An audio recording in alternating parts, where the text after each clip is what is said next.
आज आप गुरु पूर्णिमा के लिए आए, गुरु के लिए आए। कुछ लोग नाम के लिए आए कि अब की बार नाम देंगे, हम भी चलते हैं। कुछ लोग प्रेम के कारण आए, कुछ लोग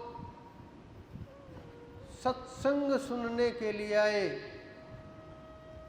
कुछ लोग अपने प्रश्न लेकर के आए कि हमारे प्रश्नों के जवाब मिलेंगे।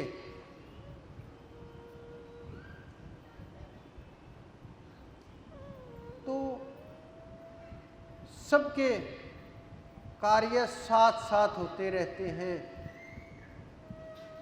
कुछ लोग कष्ट संकट लेकर के आए, उनके कार्य भी चल रहे हैं। और जितनी साधना करोगे आप, जितना सुमरण होगा, जितना हृदय को विशाल करोगे, उतना ही पात्र बनते जाओगे। आपके अंदर अक्षमता है करने की, कर सकते हैं आप। मैं जुनून देखता हूं लोगों का कि बुजुर्ग लोग 85-90 वर्ष के लोग पैदल चल के आते हैं भाव के साथ। इतनी गर्मी में नंगे पैरों आते हैं। हम चले हैं नंगे पैरों गर्मी में, तो हमें अनुभव है कितना कष्ट होता है, कितनी परेशानी आती है। एक एक महीने तक पैरों के छाले नहीं जाते, त्वचा उतर जाती है, पैरों में जख्म हो जाते हैं। और ऊपर से समाज के लोग कि और चले जाओ गुरु के पास, वो बाकी रह जाते हैं। क्योंकि उन जख्मों से भी ज़्यादा उनको झेलना बड़ा कष्टकारक होता है। क्योंकि कोई कुछ भी बोलता है, परिवार वाले भी बोलते हैं। कुछ लोगों के तो परिवार वालों ने आज बोला महिलाओं को कि कहाँ जा रहे हो, इतनी भीड़ होगी कहीं वहीं मर ना जाओ, उठा उठा करके लाने पड़ो। वो फिर भी आए, बोल बोल करके उनके जवाब दे दे करके। कुछ लोग तो लड़ करके आए हमारे लिए। हमें दिख रहा हो ना दिख रहा हो, ये महत्व नहीं रखता। महत्व ये रखता है कि हमारे गुरु की नज़र हमारे सब जीवों के ऊपर है। वो सब जीवों का ध्यान रखते हैं। मेरी नज़र वहाँ तक पहुँच पाए ना पहुँच पाए, लेकिन मेरे गुरु ने जो मुझे वचन दिया था, वो अपना कार्य करते हैं, वो पीछे नहीं हटते। चाहे जो परिस्थिति हो, जो कारण हो, जैसे भी हो, चाहे इस देश में हो, चाहे विश्व के किसी भी देश में हो। क्योंकि आप लोग साक्षी हैं कि हम यहाँ बैठे हुए हैं, कार्य कहीं किसी देश में हो रहे हैं। शब्द का इतना प्रभाव होता है कि बोलते यहाँ हैं, काम ब्रह्मांड में होता है। मैं करता नहीं हूँ, क्योंकि मैं करता बनूंगा तो भोगना भी मुझे पड़ेगा। इस कारण से मैं तो सारा इकट्ठा करके अपने गुरु के चरणों में रख देता हूँ कि आपकी कृपा है। मेरा काम नहीं है, आपका काम है। मेरी जिम्मेवारी नहीं है, आपकी जिम्मेवारी है। ये लोग मेरे पास नहीं आए हैं, आपके पास आए हैं। ये लोग मेरे से उम्मीद नहीं कर रहे, ये आपसे उम्मीद कर रहे हैं। इस कारण से जो खेल शुरू होता है वो आपके हृदय में स्थित होने लगता है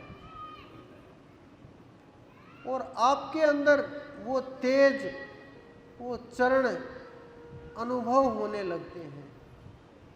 इस कारण से मैं बोलता हूँ, बाहर की वस्तुओं से थोड़ा बचिए, अंदर की तरफ उतरिए, अध्ययन में जाइए, अपना अध्ययन कीजिए, खोज में उतरिए, अंदर में पहुंचिए। तो जो जितनी मेहनत करेगा, ये आप साधना से समझ भी गए होंगे और अनुभव हो भी रहा होगा कि मेरे गुरु किसी की साधना और भजन जब हमारा नहीं रखा, हमने तो कुछ ऐसा किया भी नहीं, आप लोग तो इतनी मेहनत करते हो, तो आपका कैसे रखेंगे? वो करोड़ों गुना करके लौटा देते हैं। भौतिक वस्तुओं की आवश्यकता नहीं है उन्हें आपके मन की आवश्यकता है, आपके आत्मा की आवश्यकता है, आपकी पुकार की आवश्यकता है, एक बार अंदर में जागने की आवश्यकता है। ये गुरु पूर्णिमा उत्सव उन गुरुओं के लिए मनाया जाता है जो जिसका गुरु होता है। शिष्य साधक वहीं पहुंचते हैं। पिछले आज भी बहुत लोग बहुत प्रकार के उपहार ले ले करके जाते हैं। हम तो थोड़ा बचते हैं जिन उपहारों से, और मेरी तो यही प्रार्थना रहेगी आप लोगों से कि ये इतना तो रखना याद कि यहाँ कोई उपहार ले करके मत आइए।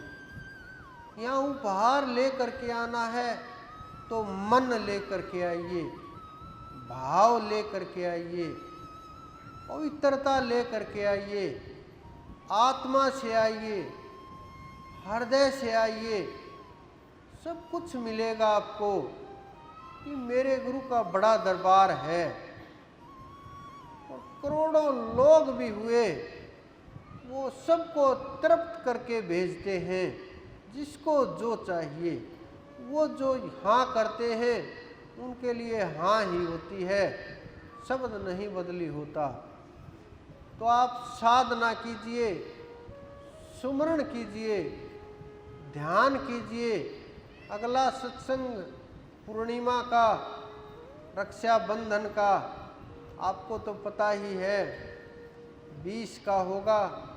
आप साधना के साथ साथ, संसार के साथ साथ जीवन में उस परमात्मा की तरफ बढ़िए। परमात्मा आपके लिए कल्याण करेंगे और उस परम तत्व का आशीर्वाद आप सब लोगों के साथ रहेगा। आप सबके अंदर विराजमान उस परमपिता परमेश्वर, मेरे गुरु, मेरे इष्ट को मेरा बार बार प्रणाम।